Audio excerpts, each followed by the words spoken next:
لا حول ولا قوة إلا بالله العلي العظيم.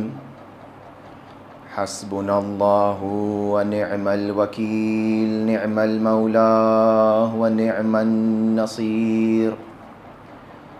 الحمد لله رب العالمين، الصلاة والسلام على سيدنا ونبينا وشفيع المذنبين أبي القاسم محمد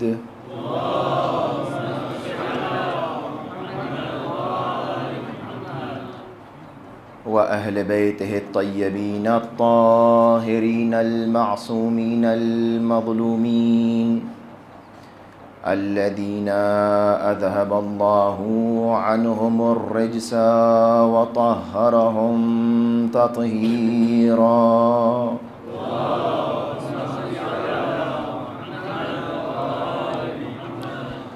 بهم نتولى ومن أعدائهم نتبرأ إلى الله، واللعنة الدائمة على أعدائهم أجمعين، غاصبي حقوقهم منكري فضائلهم، من الآن إلى قيام يوم الدين. أما بعد، فقد قال الله تبارك وتعالى في القرآن المجيد والفرقان الحميد وقوله الحق: بسم الله الرحمن الرحيم. إنما وليكم الله ورسوله والذين آمنوا الذين يقيمون الصلاة ويؤتون الزكاة وهم راكعون. صلوات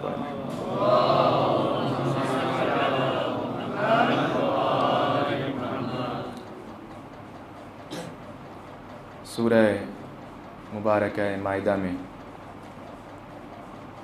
یہ اعلان ہو رہا ہے کہ بے شک اللہ تمہارا ولی ہے، اس کا رسول تمہارا ولی ہے، اور وہ لوگ کہ جو نماز کو قائم کریں اور حالت رکوع میں زکوٰۃ دیں وہ تمہارے ولی ہیں۔ اس سے قبل کہ میں آج کی تقریر کا اور آج کی یہ اس سلسلے کی آخری تقریر کا آغاز کروں، جیسا کہ آپ سب لوگ جانتے ہیں کہ کل مسقط میں ایک امام بارگاہ پر حملہ ہوا اور متعدد مومنین زخمی ہوئے، جس میں سے 4 مومنین کی شہادت کی خبر آئی ہے، اور یہ بہت ہی غمناک المناک واقعہ ہے۔ ہم سب دعا کرتے ہیں پروردگار عالم، جو مومنین اور مومنات بچے بھی کافی مجروح ہوئے ہیں اور اس وقت زیر علاج ہیں، پروردگار انشاءاللہ بحق امام حسین علیہ السلام ان سب کو شفاء کامل اور عاجل عطا فرمائے، اور جہاں کہیں بھی مظلوم سرکار سید الشہداء کی مجالس عزا برپا ہو رہی ہیں اور جس طریقے سے بھی لوگ اس میں شرکت کر رہے ہیں، پروردگار ان سب کی جان مال عزت و آبرو کی حفاظت فرمائے، اور ہم سب کو توفیق دے کہ بہترین طریقے سے ہم سب ان عزاداریوں کو برپا کر سکیں۔ یہ ہمیشہ سے دشمن کا ایک حربہ رہا ہے، اور امام حسین علیہ السلام کی عزاداریوں کو اور عزاداروں کو اذیت و ایذا پہنچائی گئی ہے، اور اس بات سے ہمیں یہ اندازہ لگانا چاہیے کہ آج ہم اور آپ اس جگہ پر جو اتنے سکون سے بیٹھے عزاداری کر رہے ہیں تو ہمارے لیے بہت بڑی نعمت ہے۔ جو لوگ مشکل حالات میں جان پر کھیل کر عزاداری برپا کر رہے ہیں وہ زیادہ بڑا جہاد ہے، اور یہ جو ہم تک یہ فرش عزا پہنچی، یہ ذکر پہنچا ہے، اس کے لیے نہ جانے کتنی قربانیاں دی گئی ہیں، کتنا خون بہا ہے۔ لہٰذا ان تمام شہداء اور مخصوصاً یہ کل کے شہداء، اور جس نے بھی جس طریقے سے بھی جذبہ ایثار کا اظہار کیا اور اس راہ میں شہید ہوا، ان سب کی علو و درجات کے لیے ایک بلند ترین صلوات پڑھیں۔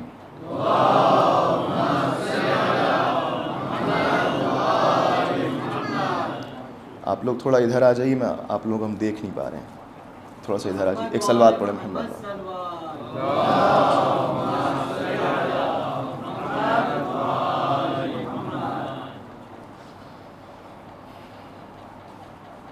ایک اور صلوات پڑھیں محمد وآل محمد۔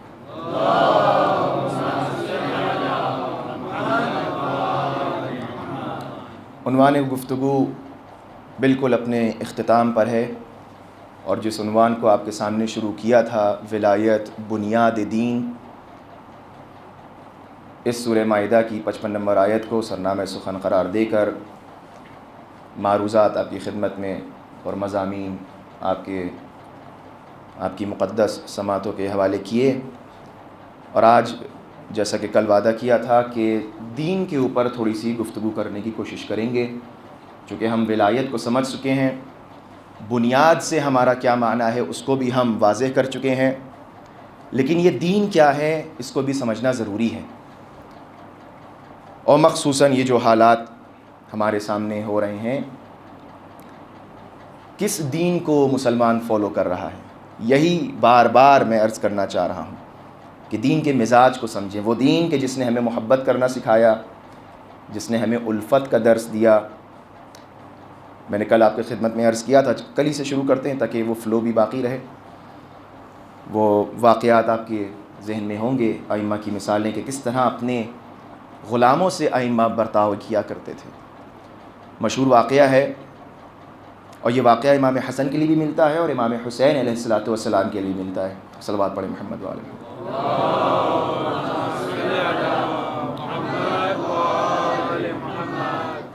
مختصراً میں عرض کر رہا ہوں آپ کی خدمت میں تاکہ ذہن آپ کے آمادہ ہو جائیں کہ کتنے رحیم اور کریم ائمہ اطہار علیہ السلام ہیں۔ یہ وہ ہیں کہ جو مظہر رحم اور رحمانیت پروردگار ہیں۔ امام حسین ایک دن اپنے باغ میں تشریف لاتے ہیں اور دیکھتے ہیں کہ ان کا غلام کہ جس کا نام صافی لکھا ہے کتابوں میں، وہ بیٹھا ہے اور اپنا کھانا کھا رہا ہے، اور اس کے سامنے جو باغ کی رکھوالی کرنے کے لیے کتا پالا تھا وہ بھی سامنے بیٹھا ہوا ہے، اور وہ آدھی روٹی خود کھاتا ہے، آدھی روٹی اس کتے کو کھلاتا ہے۔ امام حسین نے جب یہ منظر دیکھا تو آپ ایک پیڑ کے پیچھے چھپ گئے اور چھپ کر پورا یہ ماجرا دیکھنے لگے، اور جب وہ کھانا کھا چکا، روٹی ختم ہو گئی، تو امام آئے اور آنے کے بعد اس کو دیکھا۔ وہ امام کو دیکھ کر فوراً کھڑا ہو گیا، یا ابن رسول اللہ میں نے آپ کو دیکھا نہیں، میں معذرت چاہتا ہوں، آپ کب تشریف لائے؟ امام نے کہا کہ یہ تم کیا کر رہے تھے؟ مجھے بڑا تعجب ہوا تمہیں دیکھ کر، اس لیے میں تمہارے اس کیفیت کو ڈسٹرب نہیں کرنا چاہتا تھا، خلل نہیں ڈالنا چاہ رہا تھا۔ کہا کہ مولا میں کیا بتاؤں، جب میں کھانا کھانے بیٹھا، توجہ کریں کتنے رحیم امام ہیں، مولا جب میں کھانا کھانے بیٹھا اور اپنی روٹی کھولی تو یہ حیوان میرے سامنے آیا، اور جب میں لقمہ کھا رہا تھا تو یہ مجھے دیکھ رہا تھا، تو جب میں نے اس کی آنکھوں میں دیکھا تو مجھے حیا آئی کہ میں کھاؤں اور اس کو نہ دوں، جو کریں میں کھاؤں اور اس کو نہ دوں، لہٰذا ایک ٹکڑا میں نے کھایا اور ایک ٹکڑا اس کو دیا۔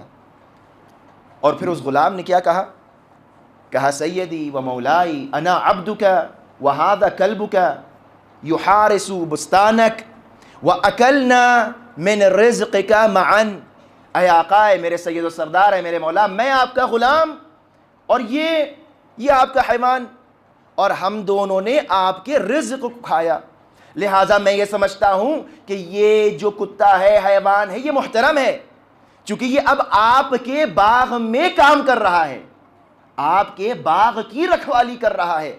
امام اتنا خوش ہوئے اس کے اس جواب سے، اس کی اس معرفت سے، کہ امام نے کہا اے میرے غلام، میں معذرت چاہتا ہوں کہ میں بغیر پوچھے اور بغیر تیری اجازت کے تیرے باغ میں آ گیا۔ اس نے کہا آقا یہ آپ کا باغ ہے؟ کہا نہیں، تیری اس ادا پر میں نے یہ باغ تجھے دیا۔ کہا آقا میں کیا کروں گا اس باغ کا، میں تو غلام ہوں۔ کہا میں نے تجھے اللہ کی راہ میں آزاد کیا، جاؤ، اور امام نے اس کو پیسے دیے کہ جاؤ آزاد ہو۔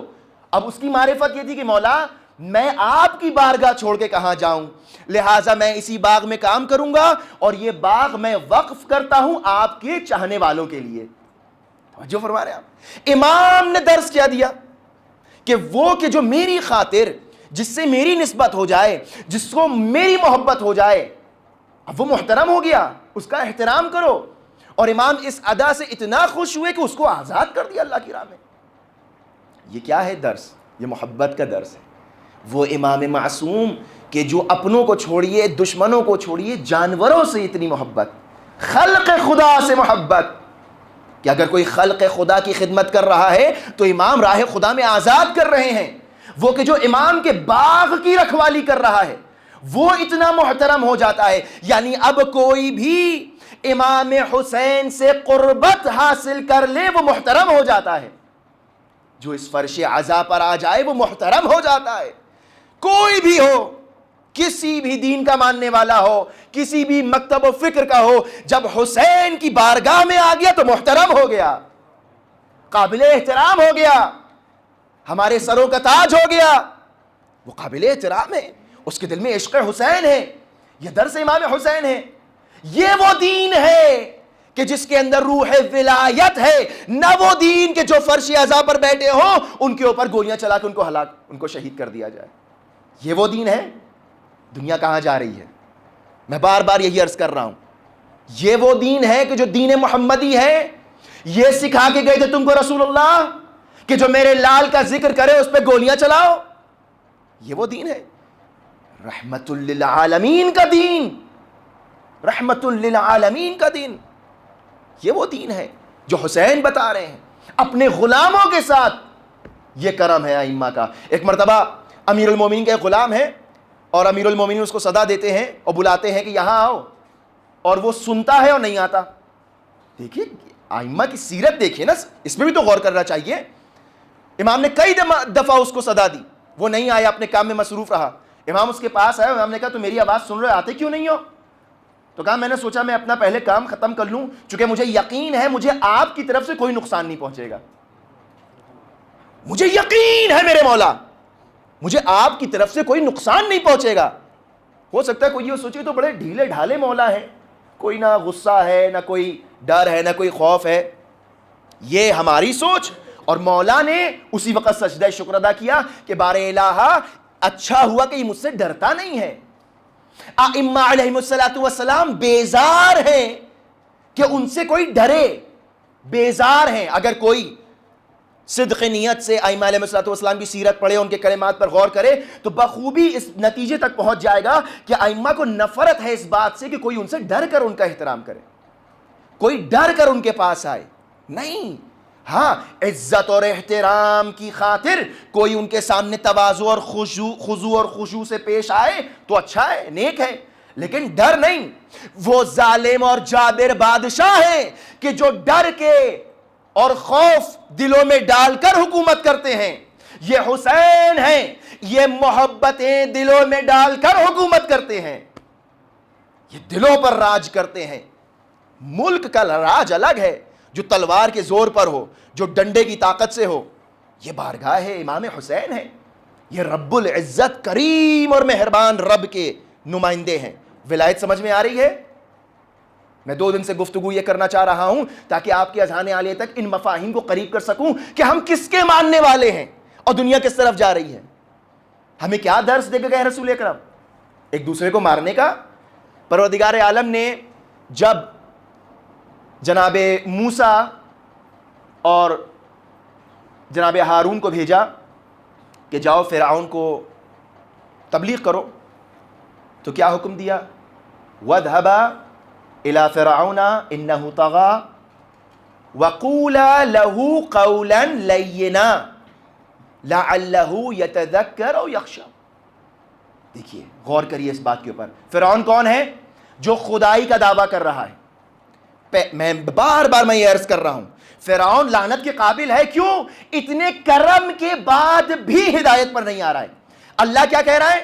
اللہ کہہ رہا ہے اے میرے نمائندے، اے میرے نبی، اے میرے رسول، تم جاؤ، اور جانے کے بعد تم دونوں جاؤ اور جانے کے بعد فرعون سے قول لہ قولا لینا. دیکھو نرم لہجے میں بات کرنا، نرم لہجے میں. لڑائی جھگڑے کے لیے نہیں بھیجا تھا. جاؤ جاؤ نرم لہجے میں بات کرو. شاید لعلہ یتذکر، شاید وہ سمجھ میں آ جائے اس کے کہ حقیقت کیا ہے، شاید وہ اپنی طرف متوجہ ہو جائے کہ اس کے فطرت کی آواز اس سے کیا کہہ رہی ہے. انا ربکم الاعلی نہ کہو بلکہ ہوا ربہ الاعلی، وہ اللہ رب اعلیٰ ہے. اللہ کتنا کریم ہے، اللہ کتنا رحیم ہے. فرعون جیسے کے لیے نبی سے کہہ رہا ہے جا کر اس سے سخت لہجے میں بات نہیں کرنا، سخت لہجے میں نہیں، شاید وہ متذکر ہو جائے، شاید اللہ کی باتوں سے ڈر جائے. یہ پروردگار عالم رحمانیت، رحیمیت، غفار الذنوب. اور اسلام کس طرف جا رہا ہے؟ مین سٹریم.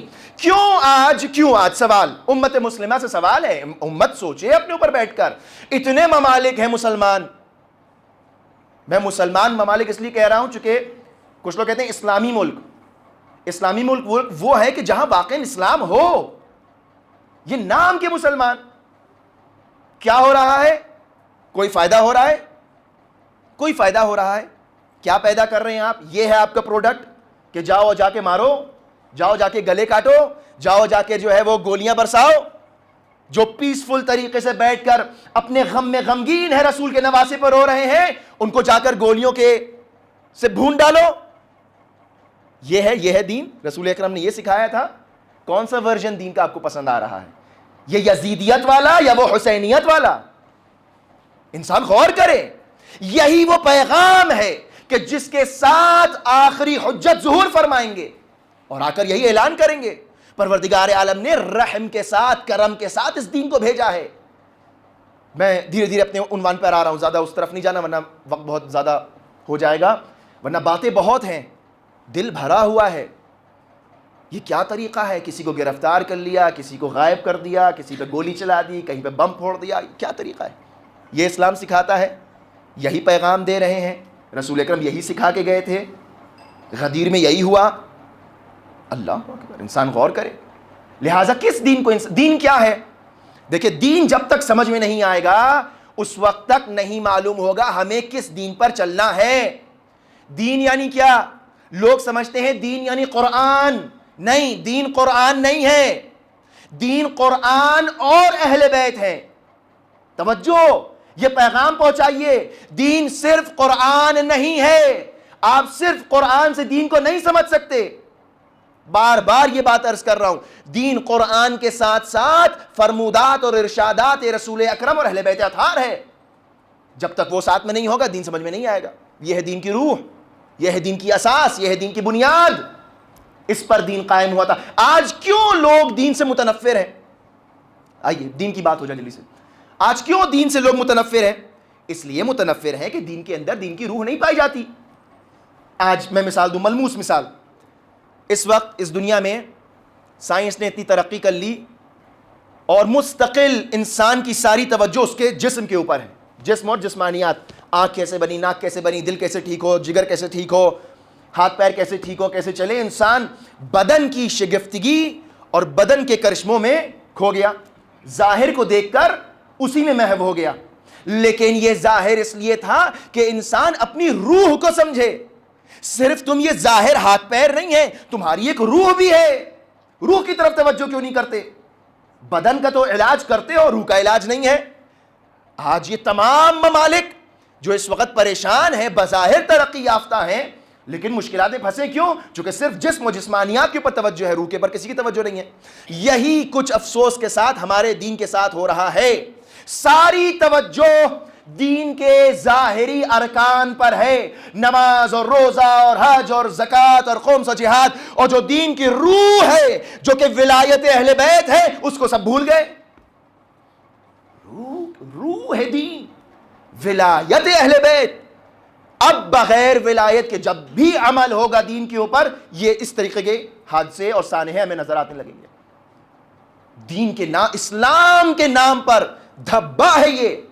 وہ دین کہ جس کے اندر روح ولایت نہ ہو وہ دھبا ہے، وہ ایک بلیک سپاٹ ہے. اس کو تمیز، اس کو پاک ہونا چاہیے، صاف ہونا چاہیے. یہ ناسور ہے، یہ نقصان پہنچا رہا ہے. کب سمجھے گی امت؟ کب جاگے گی امت مسلمہ؟ کب ان کو ہوش آئے گا؟ اللہ تبارک و تعالی نے دین بھیجا ہم کو. یہ دین بھیجا، کس نے بھیجا؟ وہ مہربان اللہ، وہ رحیم اور کریم اللہ. وہ ہمارا خالق. دیکھیے میں اپنے موضوع پہ آ گیا ہوں, توجہ کریے گا اس بات کے اوپر. پروردگار عالم ہمارا رحیم اور کریم ہے.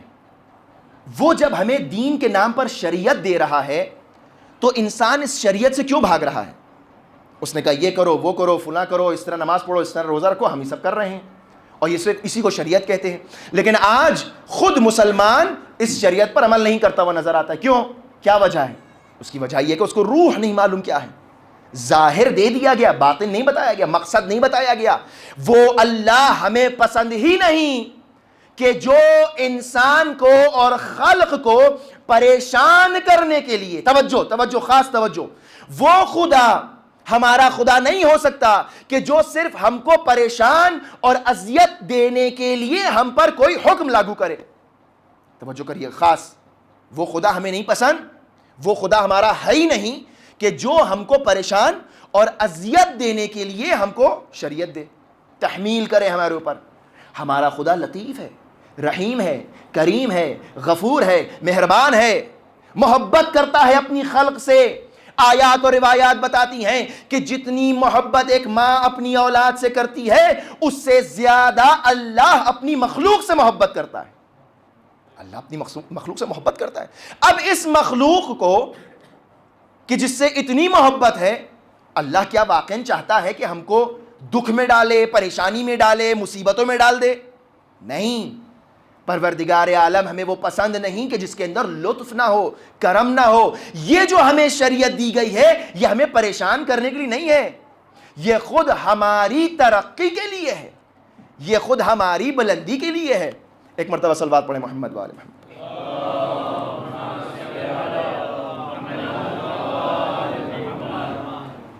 ایک اور صلوات پڑھیں محمد وآل محمد.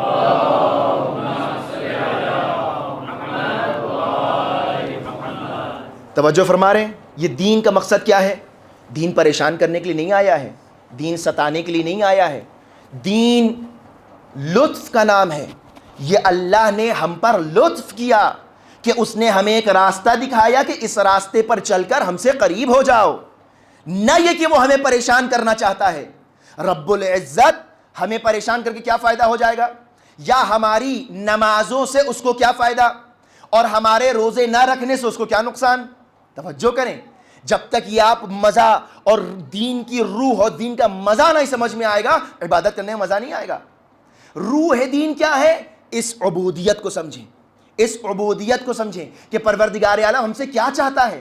ہمارا رحیم اور کریم مالک اگر ہم سے کہہ رہا ہے نماز پڑھو تو اس میں اس کا کچھ نہیں ہے فائدہ, ہمارا فائدہ ہے.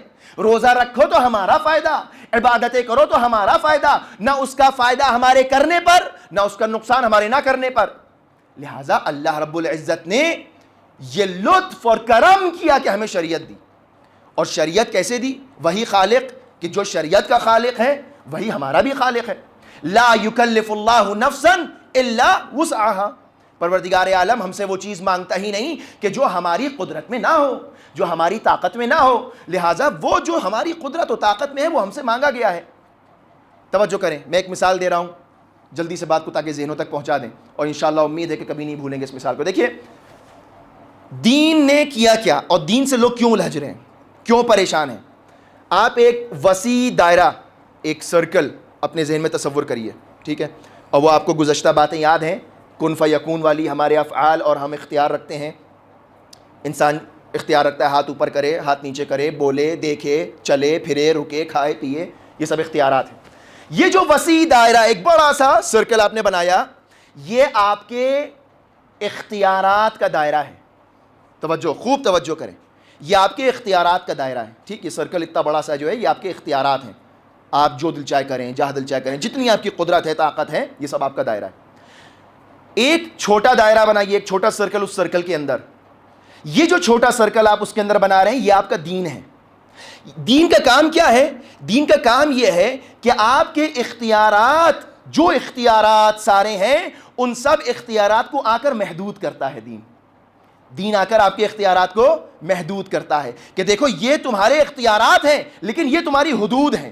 یعنی اگر تم بندے ہو تو ان حدود میں رہنا, اس شریعت میں رہنا، اس کے باہر نکلو گے، اپنے تمام اختیارات انجام دینا چاہو گے تو یہ بغاوت کہلائے گی۔ توجہ، یعنی یہ جو دین کی ایک لائن بنی ہے، ایک سرکل بنا ہے، یہ ہماری محدودیت ہے، اسی محدودیت پر عمل کرنے کی جزا ملے گی۔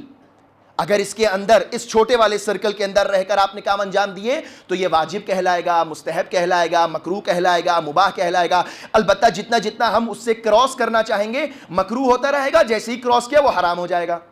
توجہ کی بات سمجھ میں آئی؟ یعنی جیسے ہی ہم نے چھوٹے دائرے سے پیر باہر نکالا یہ حرام ہو گیا۔ پروردگار عالم نے کیا کہا کہ ہم تمہارے اختیارات کو دین بھیج کر محدود کر رہے ہیں، یعنی تم عبد بن کر دکھاؤ، غلام بن کر دکھاؤ، تم ہمارے کہنے پر چل کر دکھاؤ۔ ہماری اس شریعت پر چل کے دکھاؤ گے تو ہم تمام دنیا تمہارے اختیار میں دے دیں گے، لیکن اگر ہماری شریعت پہ نہیں چلو گے تو تم ولایت شیطان میں ہو۔ یہ ہے وہ اختیارات کا دائرہ کہ جو شریعت ہمارے لیے بناتی ہے۔ اب اگر انسان کے اندر عبودیت کا مزاج ہو، ولایت کا مزہ ہو، اور انسان کو پتا چلے کہ بنیاد دین کس چیز کے اوپر قائم ہے، تو پھر وہ ہمیشہ چاہے گا کہ ہم اس چھوٹے سے دائرے کے اندر رہیں، یعنی اپنی اوقات میں رہیں، اپنی حدود میں رہیں، اپنی بندگی میں رہیں۔ اب ہوتا کیا ہے جب انسان کو یہ مزہ مل جائے، ایک صلوات پڑھے محمد و آل محمد پر۔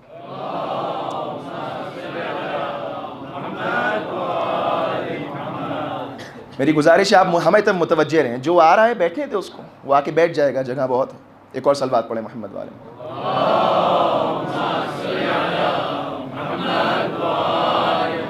یہ مثال سمجھ میں آ گئی، ذہن میں آ گئی یہ بات؟ یہ دائرہ وسیع ہمارے اختیارات ہیں، اور ان اختیارات کو محدود کرنا دین کا کام ہے۔ یعنی اب دین یہ کہے گا تمہیں ہم نے اختیار دیا ہے کہ کن فیکون، اپنے ہاتھوں کو چلاؤ، لیکن اس ہاتھ کو اگر مظلوم پر اٹھاؤ گے تو یہ حرام ہے۔ ہم نے تمہیں اختیار دیا ہے زبان کو چلاؤ، لیکن زبان اگر اس دائرے دین سے باہر نکل کے غیبت کرے گی تو یہ حرام ہے۔ اپنی آنکھوں کو چلاؤ، اختیار ہے تمہارا، لیکن اگر نامحرم کو دیکھو گے تو یہ خلاف شرع ہے، تم اس دائرے شر سے باہر نکل رہے ہو۔ یعنی انسان کو پروردگار عالم نے اس عبودیت پر رکھا ہے کہ تم منزل عبودیت کو سمجھو۔ اگر عشق خداوندی ہے تو پھر اللہ کو کہنے کی ضرورت نہیں ہوگی۔ عشق کی منزل یہ ہوتی ہے کہ عاشق اپنے معشوق سے یہ کہتا ہے، اس سے پہلے کہ معشوق کوئی حکم کہے، کوئی درخواست کرے، عاشق خود جا کر کہتا ہے کیا کوئی حکم ہے میرے لیے میرے آقا؟ اس سے پہلے کہ انسان کے اوپر اللہ شریعت لاگو کرے، اگر عبد واقعاً عبد ہے، غلام ہے، مزہ ولایت معلوم ہے، تو وہ خود اللہ سے پوچھے گا، یا اللہ میں تیری عبادت کیسے کروں؟ اے میرے بندے نماز پڑھ کے کر۔ یا اللہ میں تجھ سے قریب کیسے ہوں؟ اے میرے بندے روزہ رکھ کر۔ یا اللہ میں تیری قربت کیسے حاصل کروں؟ اے میرے بندے زکوٰۃ، خمس۔ یا اللہ میں تیرا شکر کیسے ادا کروں؟ حج۔ یہ پروردگار عالم نے دین کا مزہ بتایا ہے۔ وہ عبد کہ جو اپنے آپ کو واقعاً عبد سمجھے، عبودیت میں رکھے، تو پھر کہنے کی ضرورت نہیں ہے یہ کرو وہ کرو۔ عبد خود کرتا ہے، بلکہ چاہتا ہے اور حکم آئے اللہ کی طرف سے، میرے خالق کی طرف سے، میرے معبود کی طرف سے، کہ میں اس کی اطاعت میں زندگی بسر کروں۔ پروردگار عالم ہمارا معبود، اور اس نے اپنے جیسے رحیم اور کریم اہل بیت کو بھیجا، علی اور اولاد علی کو بھیجا کہ جاؤ اور ان سے مہربانی سے پیش آؤ، تم ہمارے رحم و کرم اور غفاریت و ذنوبیت، غفار الذنوب ہونے کے مظہر ہو، تم ہمارے رحمان اور رحمانیت کے مظہر ہو۔ یہ اہل بیت اس لیے آئے تھے۔ امام عالی مقام امیر المؤمنین علی ابن ابی طالب علیہ السلام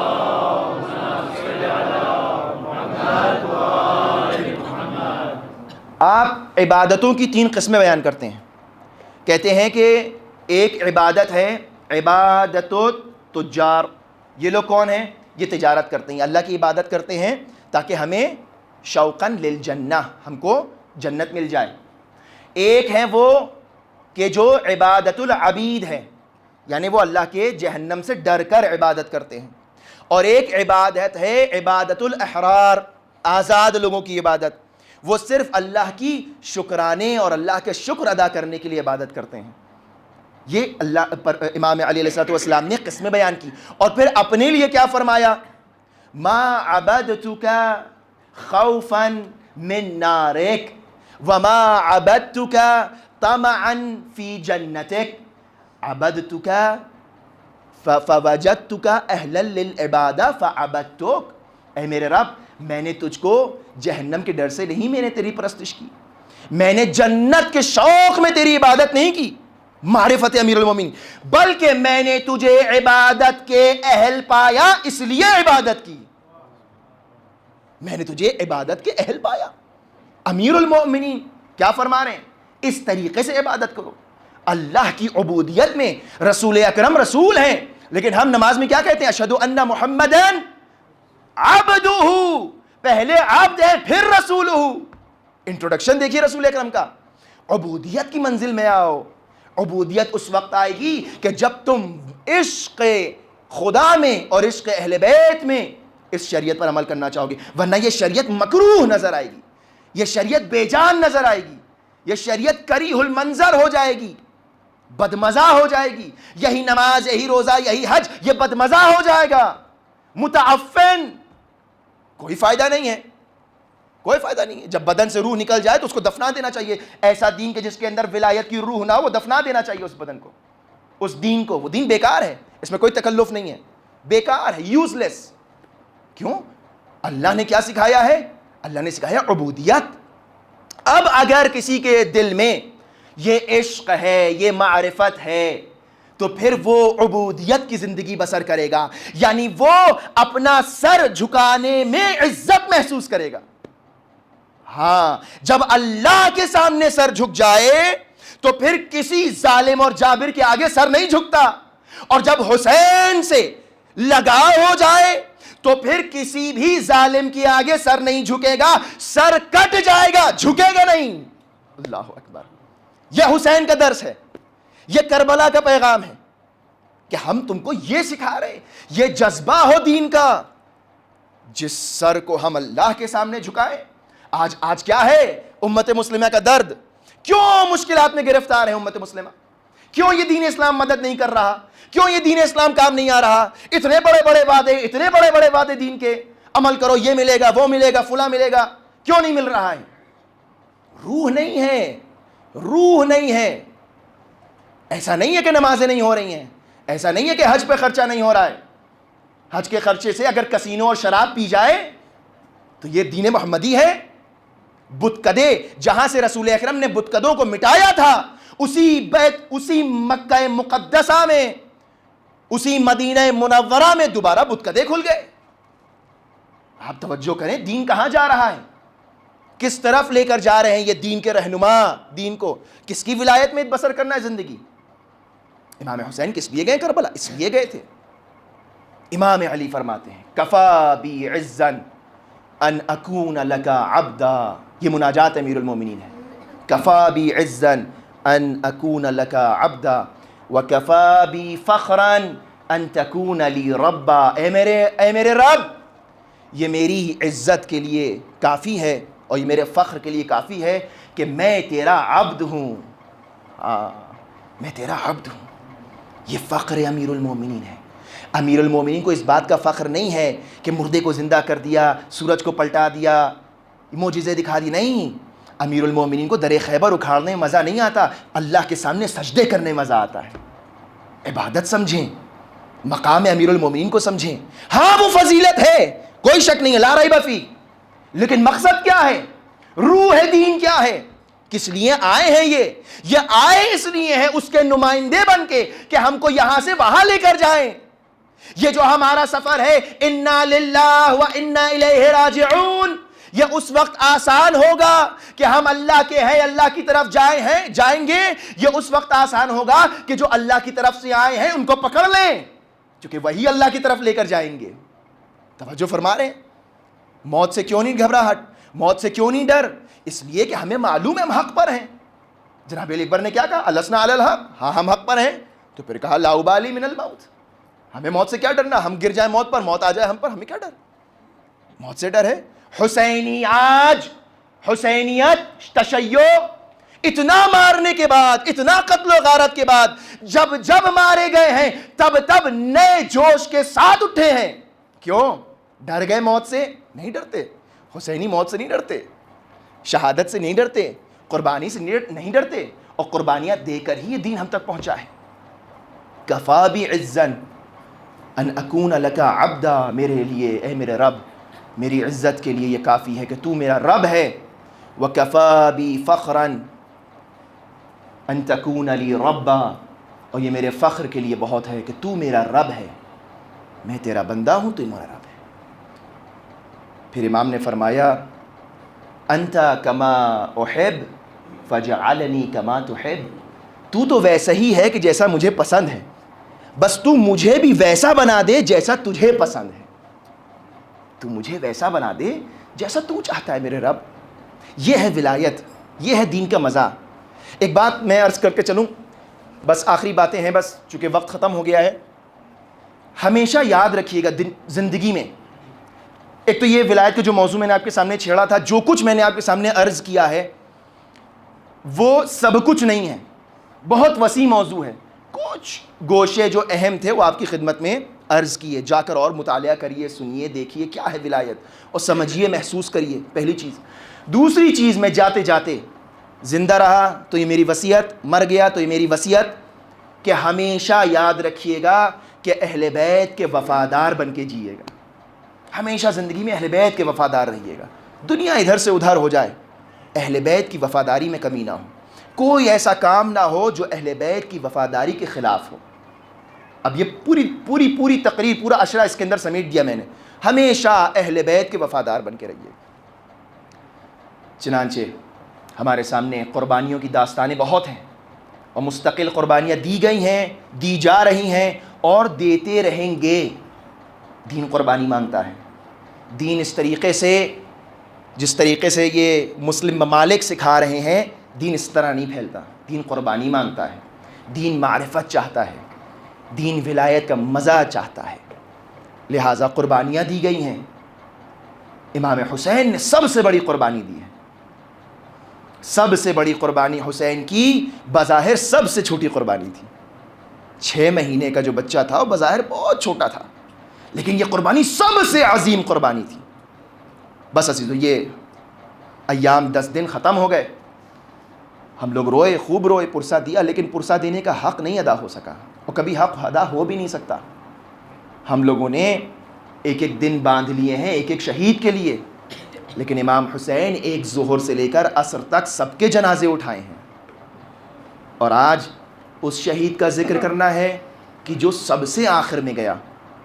توجہ کریں اس کے اوپر کہ اصغر جو سب سے آخر میں شہید ہوئے ہیں, تو ان کی مصیبت سب سے بڑی ہے. کیوں؟ چونکہ جو جتنی جلدی شہید ہوا اس کا اتنا جلدی امتحان ختم ہوا, اس کی اتنی جلدی پیاس بجھ گئی. اصغر آخر تک پیاسے رہے. اجرکم اللہ. اصغر کب تک پیاسے رہے؟ جب تک کہ میدان کارزار میں نہ چلے گئے.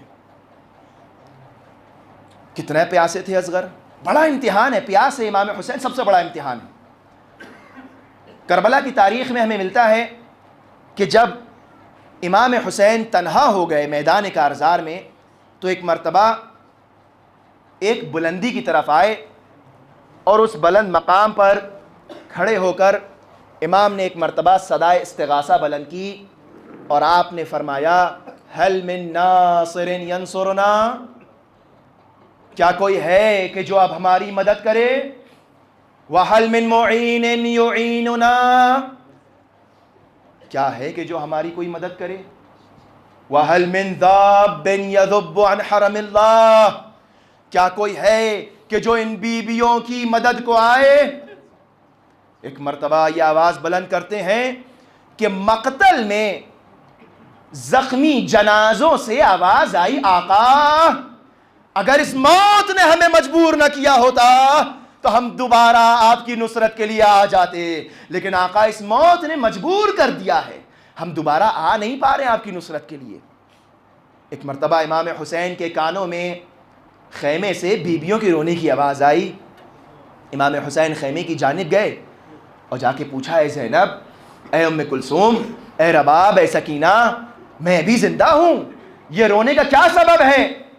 جناب زینب دوڑتی ہوئی آئی آقا کی خدمت میں، میرے بھائی، اے میرے ماں جائے، جب سے آپ کی آواز استغاثہ کو اصغر نے سنا ہے، جھولے میں بے چین ہے، قلابازیاں لے رہا ہے، کروٹیں بدل رہا ہے، اور حسین نے کی آواز سن کر علی اصغر نے اپنے آپ کو جھولے سے گرا دیا۔ ایک مرتبہ امام نے فرمایا کہ میری بہن زینب، اصغر کو میرے پاس لے کر آئیے، اے رباب لاؤ مجھے اصغر کو دے دو۔ جناب رباب علی اصغر کو ایک سفید کپڑے میں لپیٹ کے لے کر آئیں۔ کتنا چاند سا یہ پیارا لگ رہا ہوگا اصغر۔ ایک ماں اپنے بچے کو کس طرح باپ کے ہاتھ میں دے رہی ہے۔ جناب علی اصغر کو میں کہتا ہوں کہ رباب، اے بی بی رباب، آپ نے اصغر کو سفید کرتا پہنایا ہے یا یہ اصغر کا کفن ہے جو آپ پہنا رہی ہیں؟ اجرکم اللہ۔ ایک مرتبہ جناب رباب نے اصغر سے کہا، میرے لال، ام لیلہ کے بیٹے اکبر تھے، ام فروہ کے بیٹے قاسم تھے، شہزادی زینب کی اون محمد، سب نے اپنی جان آقا حسین پر نثار کر دی اور کسی نے کوئی امام حسین کے اوپر آنچ نہیں آنے دی۔ اے میرے لال اصغر، دیکھو تم میدان جا رہے ہو، بابا کو کوئی تیر نہ لگنے پائے۔ اجرکم اللہ۔ امام حسین نے اصغر کو اپنی آغوش میں لیا، جیسے ہی خیمے کے دروازے پر آئے ننھی سکینہ نے دامن تھام لیا۔ اے بابا، کیا میرے اصغر کو آپ پانی پلانے لے جا رہے ہیں؟ کیا میرا اصغر سیراب ہو جائے گا؟ کہا ہاں میری سکینہ، میں آج اصغر کو اس طرح سیراب کروں گا کہ اب دوبارہ کبھی پانی نہ مانگے گا۔ اجرکم اللہ، اجرکم اللہ۔ جناب علی اصغر کو میدان میں لے کر آئے۔ جیسے ہی امام حسین، چھوٹا سا بچہ ہے، مائیں سوچیں گودیوں کے پالے ان کے سامنے ہیں، صاحبان اولاد میرے سامنے بیٹھے ہیں، اس بات کو سن رہے ہیں، باپ کو کتنی محبت ہوتی ہے، چھوٹا بچہ 6 مہینے کا کتنا بڑا ہوتا ہے۔ امام حسین جیسے ہی خیمے سے باہر لے کر آئے ہیں، ایک مرتبہ کربلا کی تپتی دھوپ علی اصغر کے چاند سے پھول سے چہرے پر پڑی۔ علی اصغر کلملا کر باپ کے سینے سے لپٹ گئے۔ امام حسین نے جیسے ہی یہ منظر دیکھا کہ میرا بچہ دھوپ کو برداشت نہیں کر پا رہا ہے، امام نے اپنی ابا کا سایہ کر لیا اور اسی عالم میں ایک بلندی کے اوپر آئے۔ دشمنوں نے جب دیکھا کہ حسین کچھ ہاتھ میں لے کر آ رہے ہیں، ان کو لگا قرآن لے کر آ رہے ہیں، حسین شاید صلح کرنا چاہتے ہیں، لیکن جیسے ہی امام حسین نے اپنی ابا کا دامن ہٹایا، کیا دیکھا؟ ایک 6 مہینے کا بچہ۔ امام نے کیا فرمایا؟ ان لم ترحمونی فرحموا هذا الطفل الصغیر الرضیع۔ اے ظالمو، مظلومیت امام حسین کو محسوس کرو۔ اے ظالمو، اگر تم مجھ پر رحم نہیں کھا رہے ہو تو کم از کم اس 6 مہینے کے بچے پر رحم کرو۔ امام نے یہ جملہ کہا اور پھر ایک بڑا دردناک جملہ کہا۔ علماء فرماتے ہیں کیفیت ہوتی ہے مچھلی کی کہ جب آپ اس کو پانی سے نکالیں، آپ نے دیکھا ہوگا جب آپ مچھلی کو پانی سے نکالتے ہیں تو مچھلی دم توڑنے لگتی ہے، پھڑپھڑانے لگتی ہے، تڑپنے لگتی ہے، اور جب مچھلی تڑپ تڑپ کر دم توڑنے لگتی ہے تو آخر میں کبھی منہ کھولتی ہے، کبھی منہ بند کرتی ہے، منہ کھولتی ہے، منہ بند کرتی ہے مچھلی۔ امام حسین نے کیا فرمایا؟ اے ظالمو، اے ظالمو، اما ترا کیف یتلذا، کیا تم نہیں دیکھتے ہو یہ میرا بچہ کیسے بار بار منہ کھولتا ہے، منہ بند کرتا ہے؟ ارے پیاس کی شدت اتنی ہے، کبھی منہ کھولتے تھے اصغر اور کبھی منہ بند کر لیتے تھے۔ امام نے کہا کہ اگر تمہیں لگتا ہے کہ میں اصغر کے بہانے خود پانی پی لوں گا تو دیکھو میں اپنے چاند سے ٹکڑے کو کربلا کی زمین پر لٹائے دیتا ہوں، آؤ آ کر تم پلا دو۔ امام حسین نے جناب علی اصغر کو گرم زمین پر لٹا دیا اصغر کو۔ کتنی جلتی ہوئی زمین تھی، آپ کو اندازہ ہے؟ آپ کربلا گئے ہیں، آپ کو اندازہ ہے زمین کتنی تپتی ہے؟ 6 مہینے، کتنا بڑا بچہ ہوتا ہے 6 مہینے کا؟ آپ کوئی آنچ نہیں آنے دیتے، آپ تیز روشنی نہیں پڑنے دیتے بچے کے اوپر، تیز ہواؤں سے بچاتے ہیں، گرم ہواؤں سے بچاتے ہیں۔ مظلومیت زہرائے کی لال کی یہ تھی کہ اصغر کو کربلا کی زمین پر لٹا دیا۔ ایک مرتبہ تپتی ہوئی زمین نے اذیت دینا شروع کی، اصغر نے کروٹیں بدلی، ایڑیاں رگڑی، قربان جائے ہماری جان حسین کی مظلومیت پر۔ ارے ابھی تھوڑی دیر پہلے 18 سال کے کڑیل جوان کو کربلا کی زمین پر ایڑیاں رگڑتے دیکھا تھا، اب اصغر کو ایڑیاں رگڑتے۔ اجرکم اللہ، اجرکم اللہ۔ امام حسین نے تڑپ کر اصغر کو آغوش میں اٹھایا اور گودی میں دوبارہ اٹھا کر بلند کیا اور کہا، اے میرے لال اصغر، تم حجت خدا کے بیٹے ہو، خوب روئیے گا، گریا کریے گا۔ آج کوئی اپنی آوازوں کو نہ روکے، آج کوئی اپنے آنسوؤں کو اور اپنی آنکھوں کو محروم نہ کرے۔ اگر آج آپ نہ روئے تو پھر کبھی نہ رو پائیں گے۔ آج پتہ ہے کیوں میں کہہ رہا ہوں؟ چونکہ جب امام حسین نے یہ کہا کہ میرے بیٹا اپنی حجت تمام کرو، تو ایک مرتبہ اصغر نے سوکھے ہوئے ہونٹوں پر اصغر نے سوکھی ہوئی زبان پھیرنا شروع کی۔ یہ وہ وقت تھا کہ اعداء میں کوہرام مچ گیا۔ وہ سنگ دل اور ظالم اور جابر اعداء، وہ دشمن اصغر کے اس کام کو دیکھ کر رونے لگے۔ ظالم اصغر کی اس حرکت پر اور اس فعل پر رونے لگے۔ ارے ہم تو اصغر کے چاہنے والے ہیں، جب ظالم رو رہے ہیں تو ہم کیسے نہ روئے؟ مولا ہمارا سلام آپ کی مظلومیت پر یا حسین۔ اجرکم اللہ، اجرکم اللہ۔ خوب گریا کریں گے، امام کو پرسا دیں گے۔ آپ کو پتا ہے جب کسی کے گھر میں کوئی جوان بیٹا، کوئی میت، کوئی جنازہ ہو جاتا ہے تو دو طریقے کے لوگ رو رہے ہوتے ہیں۔ ایک وہ لوگ رو رہے ہوتے ہیں جو پڑوسی ہوتے ہیں، وہ آ کر پرسا دیتے ہیں، روتے ہیں۔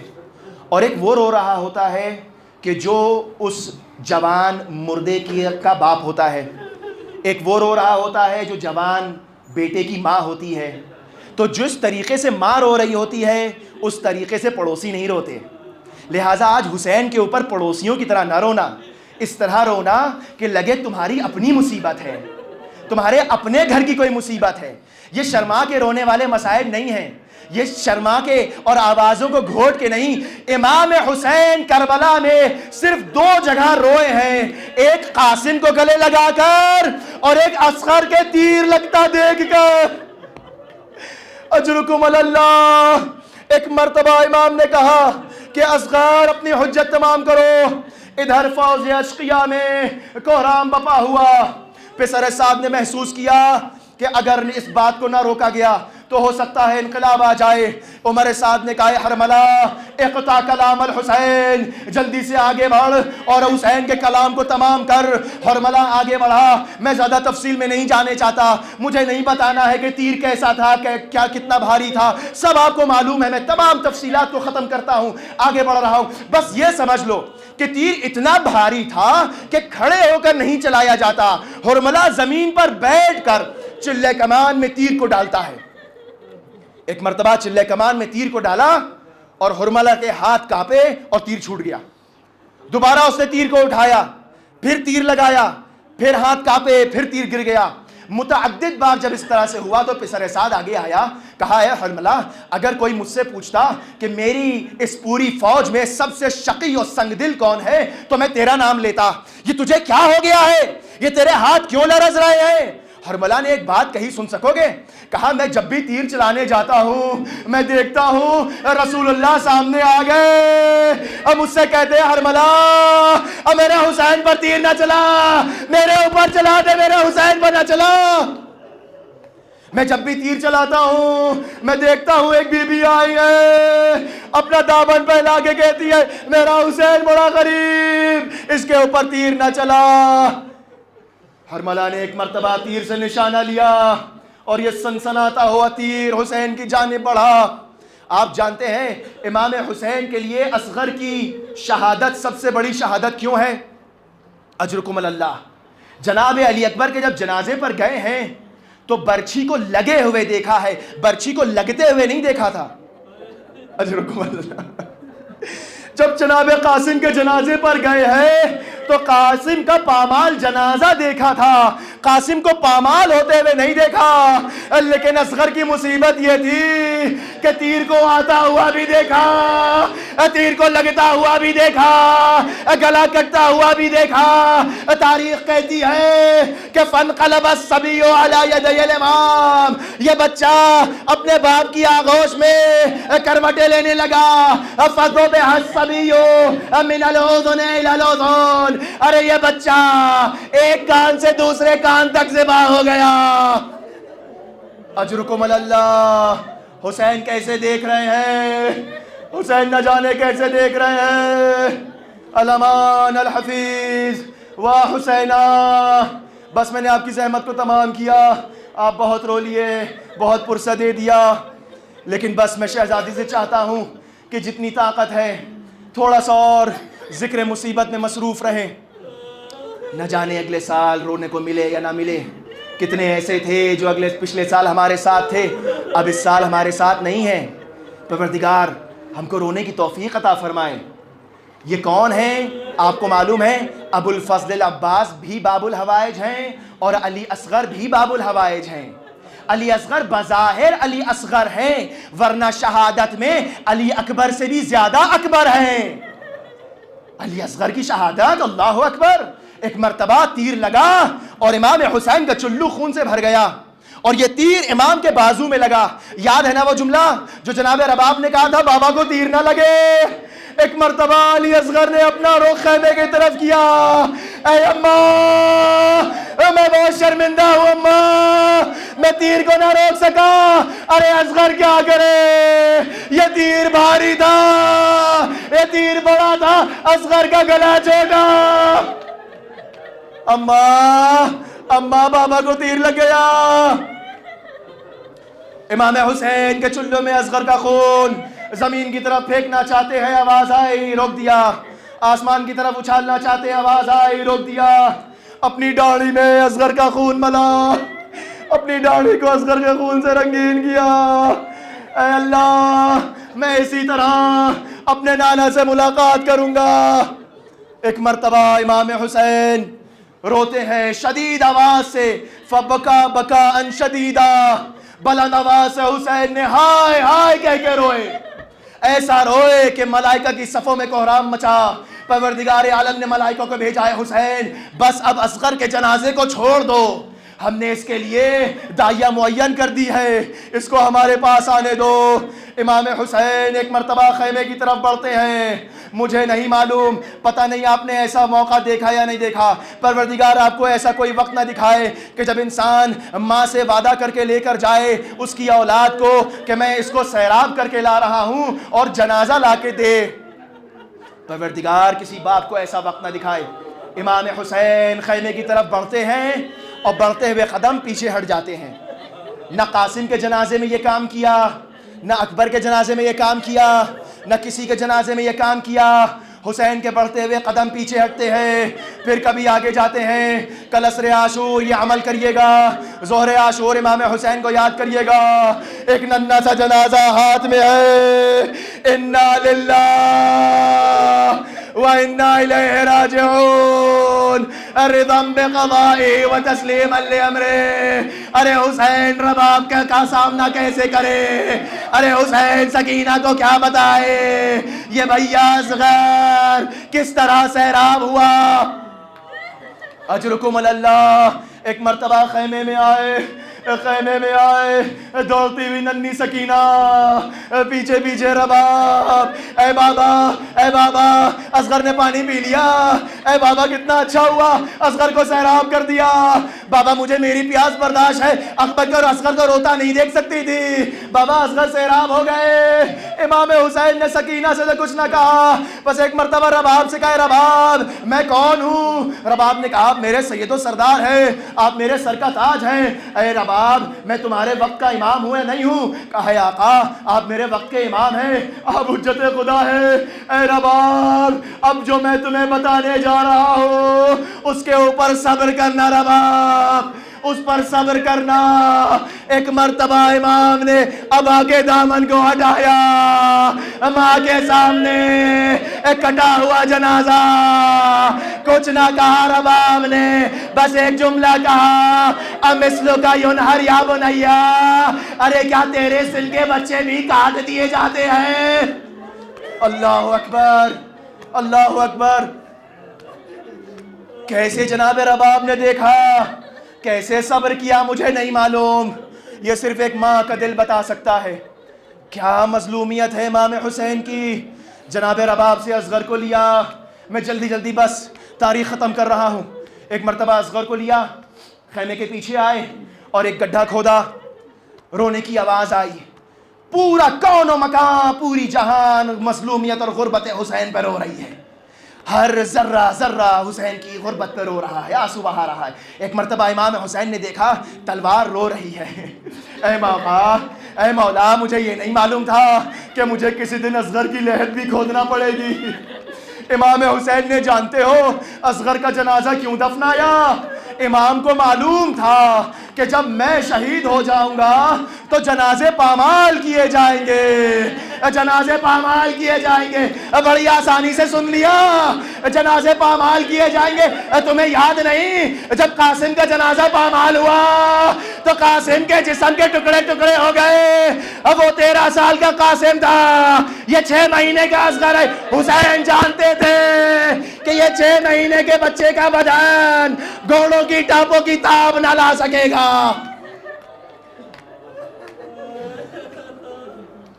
میر انیس کہتے ہیں ننھی سی قبر کھود کے اصغر کو گاڑ کے شبیر اٹھ کھڑے ہوئے دامن کو جھاڑ کے.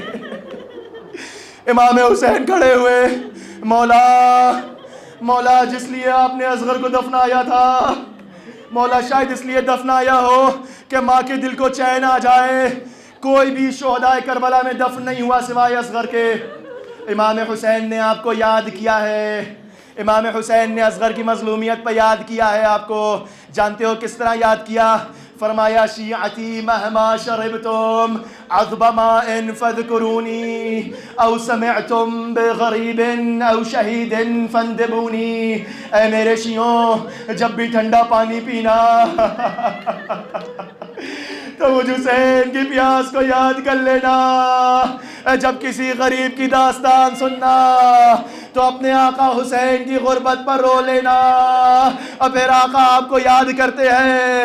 دیکھو آقا کس طرح یاد کر رہے ہیں اپنے چاہنے والوں کو، ان کے اوپر رونے والوں کو. امام فرماتے ہیں لیتکم فی یوم عاشوراء جمیعا تنظرونی. ارے کیف استسقی لطفلی فابوا ان یرحمونی. اے کاش تم کربلا میں ہوتے تو دیکھتے میں اپنے اصغر کے لیے کس طرح پانی مانگ رہا تھا اور یہ ظالم مجھے پانی نہیں دے رہے تھے. اجرکم اللہ.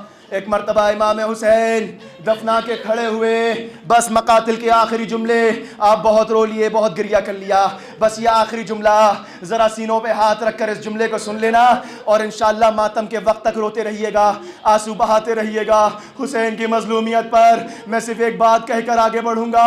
اے آقا، جس لیے آپ نے اس ننھے سے جسم کو زمین کے سپرد کیا تھا، مولا میں بہت شرمندہ ہوں یہ پڑھ کر کہ مولا آپ کا مقصد پورا نہ ہو سکا.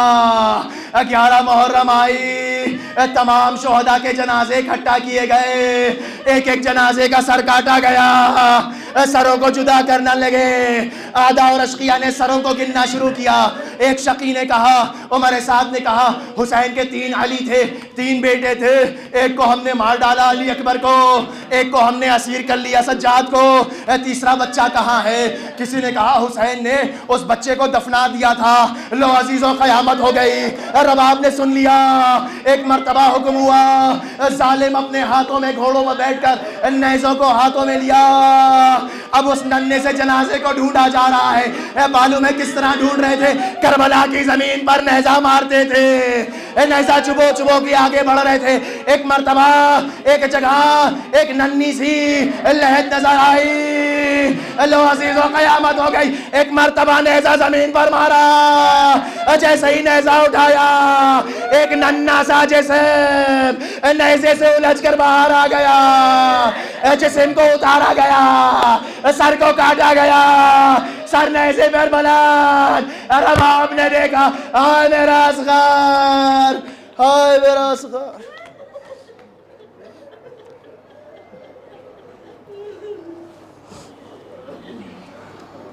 ماتم حسین.